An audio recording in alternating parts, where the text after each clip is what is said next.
أعوذ بالله من الشيطان الرجيم بسم الله الرحمن الرحيم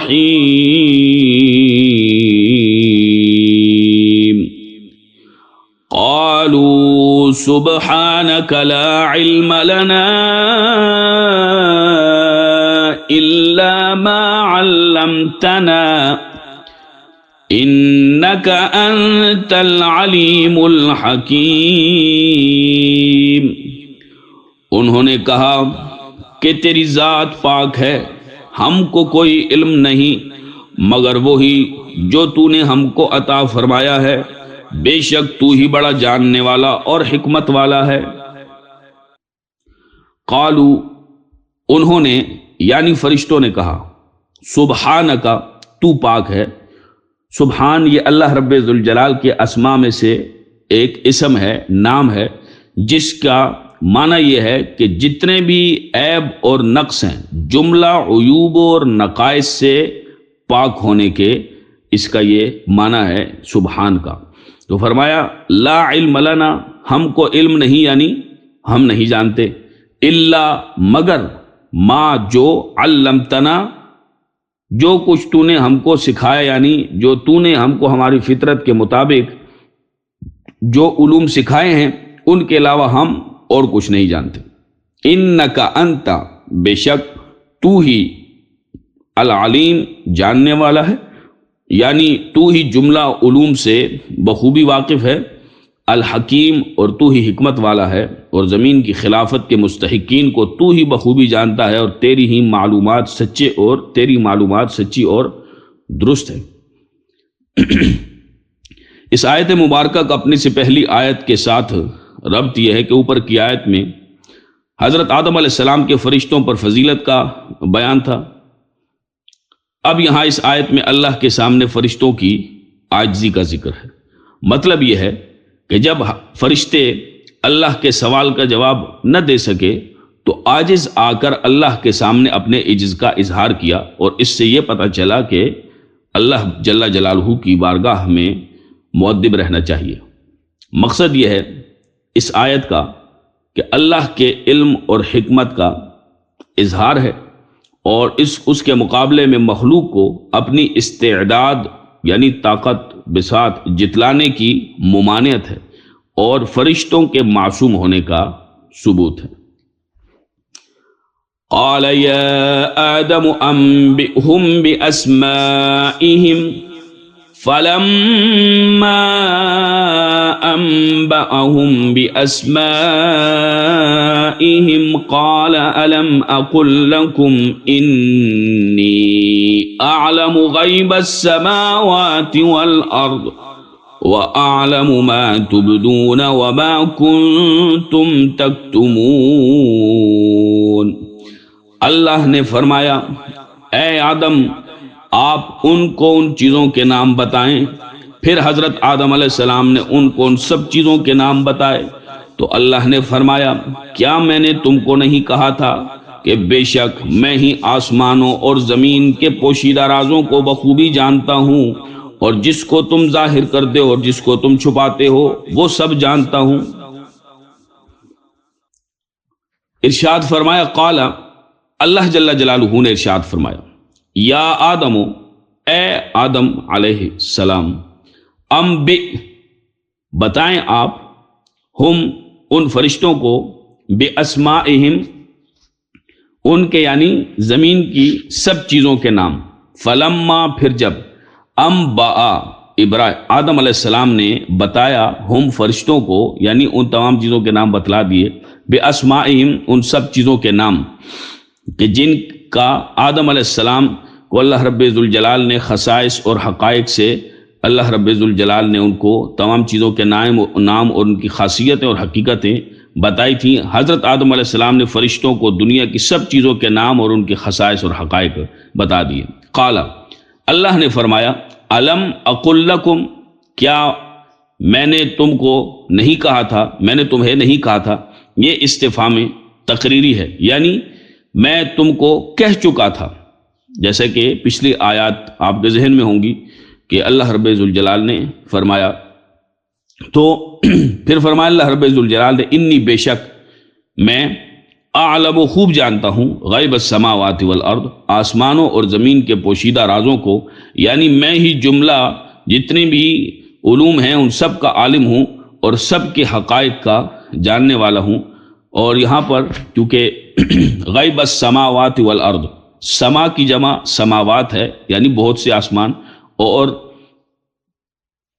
اللہ رب ذوالجلال نے یہاں پر چونکہ آسمان اجناس سے مختلفہ سے بنائے گئے ہیں، اس لیے اس کے لیے جمع کا صیغہ فرمایا، یعنی پہلا، دوسرا، تیسرا، چوتھا اور یہ ساتھ کے ساتھ آسمان ایک دوسرے کی جنس سے مختلف، ہر آسمان کی دوسرے آسمان سے جنس مختلف ہے۔ اس لیے یہاں پر نقطہ یہ ہے کہ اللہ رب ذوالجلال نے سماوات جمع ارشاد فرمائی، تو اور زمین کی جو جنس ہے وہ جنس متحد ہے، اس لیے مفرد صیغہ اللہ جل جلالہ نے ارشاد فرمایا، یعنی جو زمین ہے یہ کوئی تانبے کی، کوئی سونے کی ایسا نہیں ہے جیسا کہ آسمان ہے۔ زمین جو ہے وہ ایک ہی جنس کی ہے، اس لیے یہاں پر زمین کو واحد ہی ذکر فرمایا، مفرد صیغے کے ساتھ استعمال فرمایا۔ فرمایا کہ وَأَعْلَمُ، اور میں خوب جانتا ہوں، مَا تُبْدُونَ، وہ جس کو تم ظاہر کرتے ہو، وَمَا تَكْتُمُونَ، اور جس کو تم چھپاتے ہو۔ اس آیت کا اپنے سے پہلی آیت کے ساتھ ربط تعلق یہ ہے کہ اوپر کی آیت میں فرشتوں کے عہدہ خلافت سے قاصر اور عاجز ہونے کا بیان تھا۔ اب یہاں اس آیت میں حضرت آدم علیہ السلام کے سفلی علوم اور معارف پر موصوف ہونے کی وجہ سے خلافت کے لیے مخصوص اور متعین کیے جانے کا ذکر ہے۔ مطلب یہ ہے کہ جب اللہ جل جلالہ کے حکم سے جناب آدم علی نبینا علیہ السلام نے سب چیزوں کے نام بتا کر امتحان میں کامیاب ہوئے تو آپ کو زمین کی خلافت عطا فرمائی گئی۔ مقصد اس آیت کا یہ ہے کہ حضرت آدم علیہ السلام کے فرشتوں پر فوقیت اور آپ کے استحقاق خلافت کا اظہار ہے، اور اللہ کے سامنے مؤدب رہنے کی تلقین ہے۔ وَإِذْ قُلْنَا لِلْمَلَائِكَةِ اسْجُدُوا لِآدَمَ فَسَجَدُوا إِلَّا إِبْلِيسَ أَبَى وَاسْتَكْبَرَ وَكَانَ مِنَ الْكَافِرِينَ۔ اور جب ہم نے فرشتوں کو حضرت آدم علیہ السلام کو سجدہ کرنے کے لیے حکم دیا تو سوائے ابلیس کے سب نے سجدہ کیا، وہ نہ مانا، واستکبرا، اور تکبر کیا، اور وہ کافروں میں سے تھا۔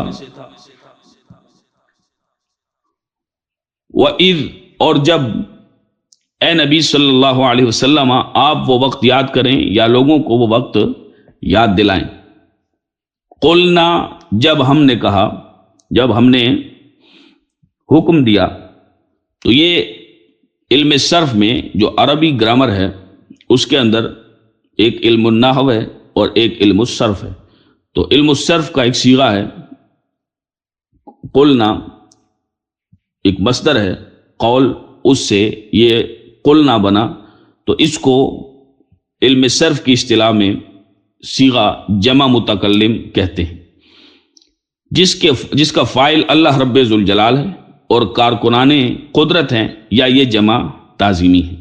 ارشاد فرمائے للملائکۃ، جب ہم نے حکم دیا، جب ہم نے کہا للملائکۃ فرشتوں کو، اسجدو، سجدہ کرو تم، لآدم، آدم علیہ السلام کو، اور پھر فرمایا کہ فسجدو، تو سجدہ کیا سوائے ابلیس کے سب فرشتوں نے، ابا، انکار کیا اس نے، واستکبر، اور تکبر کیا، وکان من الکافرین، اور وہ کافروں میں سے تھا۔ اس میں مفسرین کے دو قول ہیں۔ ایک یہ ہے کہ یہ سابقہ یعنی گزشتہ امتوں میں انبیاء علیہم الصلوات و تسلیم اور بزرگان دین کے احترام اور تعظیم کے لیے ایک قسم کا سلام تھا، جو زمین پر بغیر ماتھا اور ناک لگائے لوگ جھک کر کیا کرتے تھے، جس کو انحناء کہتے ہیں۔ یہ حقیقی سجدہ نہیں تھا بلکہ سجدہ تعظیمی تھا۔ نمبر 2، یہ حقیقی سجدہ تھا۔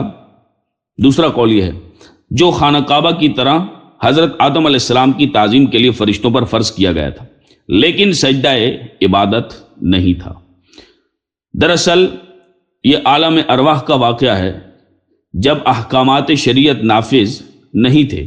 بہرحال یہ سجدہ اللہ کے حکم سے خاص حضرت آدم علیہ السلام کی ذات کے لیے مخصوص کیا گیا تھا۔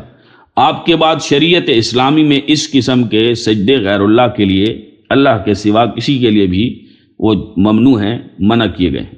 فسجدوا یعنی سجدہ تعظیمی، عبادت کا سجدہ تو ہمیشہ سے، جیسے ہم نے کل ذکر کیا کہ وہ ہمیشہ سے اللہ ہی کے لیے تھا، کیونکہ معبود وہی ہے، تو عبادت کا سجدہ بھی اسی کے لیے ہمیشہ سے رہا ہے۔ فسجدوا پس ان سب فرشتوں نے سجدہ کیا، الا ابلیس مگر ابلیس کے، یعنی بجز ابلیس کے علاوہ سب فرشتوں نے سجدہ کیا۔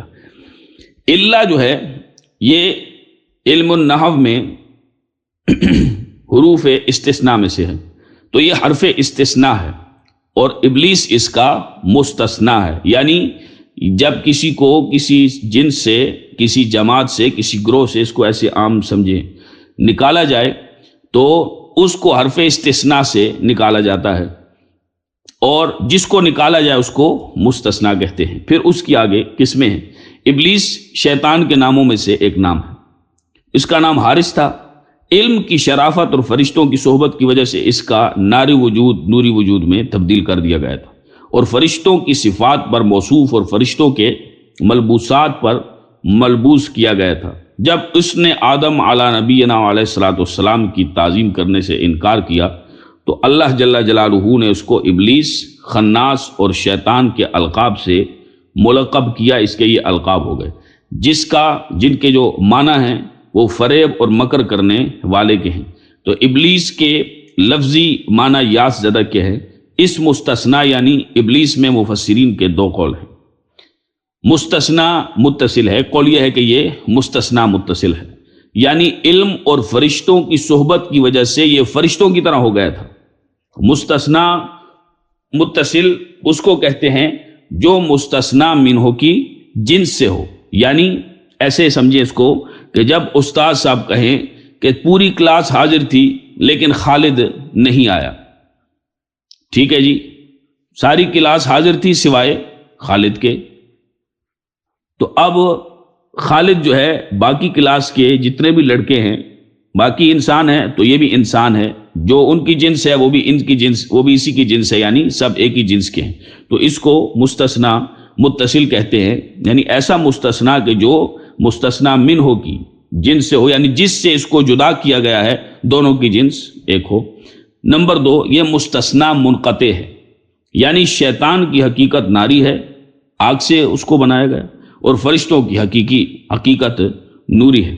تو منقطع اس کو کہتے ہیں جو مستثنیٰ منہ کی جنس سے نہ ہو۔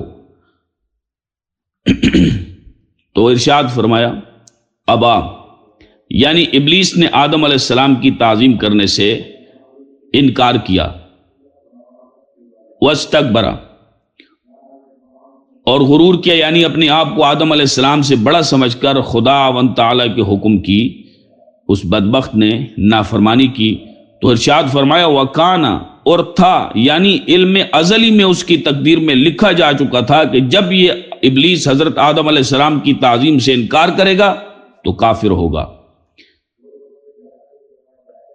حضرت آدم علیہ السلام کی تعظیم نہ کرنے کی وجہ سے کافر ہو گیا، تو کافروں میں سے، یعنی ارشاد فرمایا وکان من الکافرین، کافروں میں سے، یعنی کتمان حق کر کے، حق کو چھپا کر، حق تو یہی تھا کہ وہ سجدہ کر دیتا، کتمان حق کر کے اللہ کے نافرمانوں میں وہ ظالم خناس شمار ہو گیا۔ تو اوپر کی آیت میں حضرت آدم علیہ السلام کے فرشتوں پر فوقیت کا بیان تھا، اب یہاں اس آیت میں اللہ جل جلالہ کا فرشتوں سے حضرت آدم علیہ السلام کی تعظیم کرانے کا ذکر ہے۔ تو مطلب یہ ہے اس آیت مبارکہ کا کہ اللہ کے حکم سے فرشتوں نے حضرت آدم علیہ السلام کی تعظیم کی اور ابلیس نے غرور میں آ کر انکار کیا۔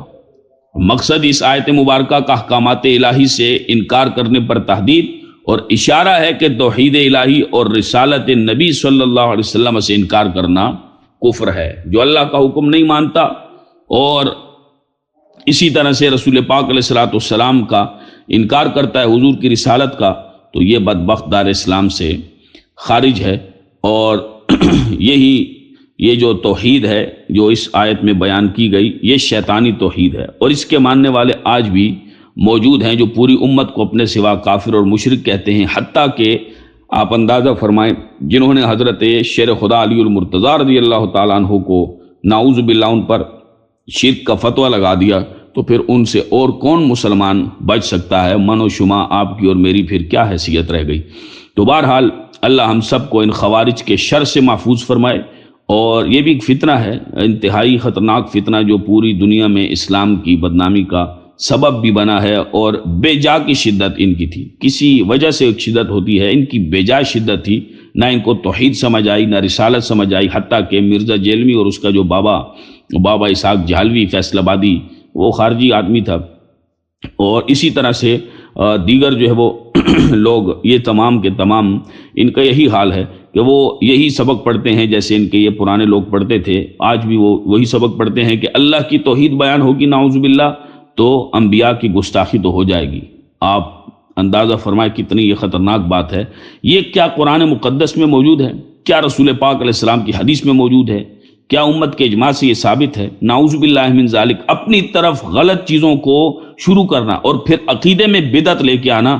وہ جو عقیدے میں بدعتی ہیں اور اعتقادی بدعتوں کے شکار ہیں اور اعتقادی بدعتوں کے مرتکبین ہیں، وہ پوری امت مسلمہ کو بدعتی قرار دیتے ہیں۔ وہ ان کو کل بدعت ضلالہ وکل ضلالۃ فی النار، کہ تمام بدعتیں جو ہے وہ ہر نیا کام وہ بدعت ہے اور گمراہی ہے، اور ہر بدعت گمراہی ہے، اور تمام گمراہیاں جو ہے وہ جہنم میں ہوں گی۔ تو ہم یہ پوچھتے ہیں کہ یہ جو آپ بیان کرتے ہیں کہ اللہ کی توحید جب بیان کی جائے گی تو نبیوں کی گستاخی ہو جائے گی، ولا حول ولا قوت الا باللہ العلی العظیم، کہاں لکھا ہے؟ قرآن مقدس کی کوئی ایک آیت آپ پیش کر سکتے ہیں؟ یا جیسے آپ نے سمجھا ہے پوری امت نے وہ بیان کیا ہے، رسول پاک علیہ السلام نے، صحابہ و اہل بیت رضوان اللہ علیہم اجمعین نے اس کو بیان کیا ہے، یہ تو آپ کا من گھڑت اور اپنی طرف سے بنایا ہوا ایک معنی ہے۔ اللہ رب ذوالجلال آپ کو سمجھ نصیب فرمائے اور آپ کے شر سے امت مسلمہ کو محفوظ و معمون فرمائے۔ گستاخی کا لفظ پاکستان و ہندوستان میں خصوصاً ہمارے پھر بنگلہ دیش میں بھی اس کو لے لیں کہ گستاخی کا جو لفظ ہے وہ عرف اور معاشرے کے اعتبار سے، عرف کے اعتبار سے اس کو دیکھا جائے گا۔ اب گستاخی کا لفظ کسی کی توہین کرنا، نعوذ باللہ تذلیل کرنا، اور کسی کی تحقیر کرنا ہے، ان کو یعنی بے توقیر کرنا، بے عزت کرنا ہے۔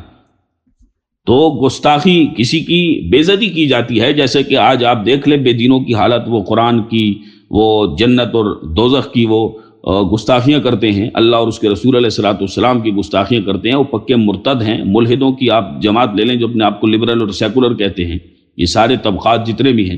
تو گستاخی آپ یہ کہتے ہیں تو پھر انبیاء علیہ السلام پر تو ایمان لانا ضروری ہے اور ان کی تعظیم کرنا ضروری ہے۔ تو پھر جن کی تعظیم کی جائے، جن کی تعظیم کا حکم دیا ہے اللہ رب ذوالجلال نے، جیسے رسول پاک علیہ الصلوۃ والسلام کی تعظیم کا قرآن پاک میں اللہ نے حکم دیا، وَتُعَزِّرُوهُ وَتُوَقِّرُوهُ وَتُسَبِّحُوهُ، تو ارشاد فرمائے کہ وَتُعَزِّرُوهُ وَتُوَقِّرُوهُ، رسول پاک علیہ السلام کی تعظیم اور توقیر کرنے کا اللہ جل جلالہ نے حکم دیا۔ تو پھر آپ نے یہ کہاں سے عقیدہ اور یہ سبق پڑھ لیا، اور آپ کیسے کہہ سکتے ہیں کہ اللہ کی توحید بیان ہوگی تو نبیوں کی گستاخی ہوگی؟ نبیوں کی گستاخی تو کفر ہے، جس کی آپ گستاخی کریں گے تو ان کی آپ اتباع اور ان کی اطاعت کیسے کر سکتے ہیں؟ حالانکہ رسول پاک علیہ السلام کی تو اطاعت کرنے کا حکم دیا گیا، قُلْ اطیعوا اللہ واطیعوا الرسول،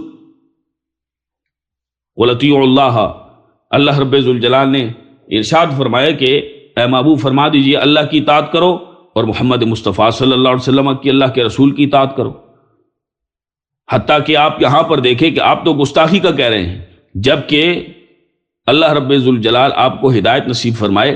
اللہ رب ذوالجلال قرآن میں ارشاد فرماتا ہے وَزَكَرِيَّا وَيَحْيَا وَعِيسَى وَإِلْيَاسَ كُلٌّ مِّنَ الصَّالِحِينَ، اللہ فرماتا ہے وَأَوْحَيْنَا، ہم نے ان نبیوں کی طرف، سارے انبیاء کے اللہ نے نام ارشاد فرمائے، قرآن مقدس میں سورہ مائدہ ہے اور اسی طرح سے سورہ اعراف ہے، یہ تمام صورتوں میں اللہ رب ذوالجلال نے ارشاد فرمائے۔ پھر دیگر صورتیں آپ دیکھیں باقاعدہ انبیاء علیہ الصلوات و تسلیم کے ناموں سے اللہ نے صورتیں اتاری ہیں، سورہ نوح ہے، سورہ محمد ہے صلی اللہ علیہ وسلم، سورہ ابراہیم ہے علیہ السلام، اسی طرح سے یہ صورتیں ساری موجود ہیں۔ سورہ یونس آپ دیکھ لیں سورہ یوسف ہے، تو اللہ رب ذوالجلال نے انبیاء علیہ السلام کی شان بیان فرمائی ہے، اور آپ کہہ رہے ہیں کہ نعوذ باللہ توحید بیان ہوگی تو گستاخی ہو جائے گی۔ یہ کون سا دین ہے، کون سا اسلام ہے؟ یہ من گھڑت خوارج کا، یہودیوں کا بنایا ہوا یہ دین ہے۔ اسلام سے اس کا، قرآن اور حدیث سے اس کا کوئی تعلق نہیں ہے، دور دور کا کوئی واسطہ نہیں ہے۔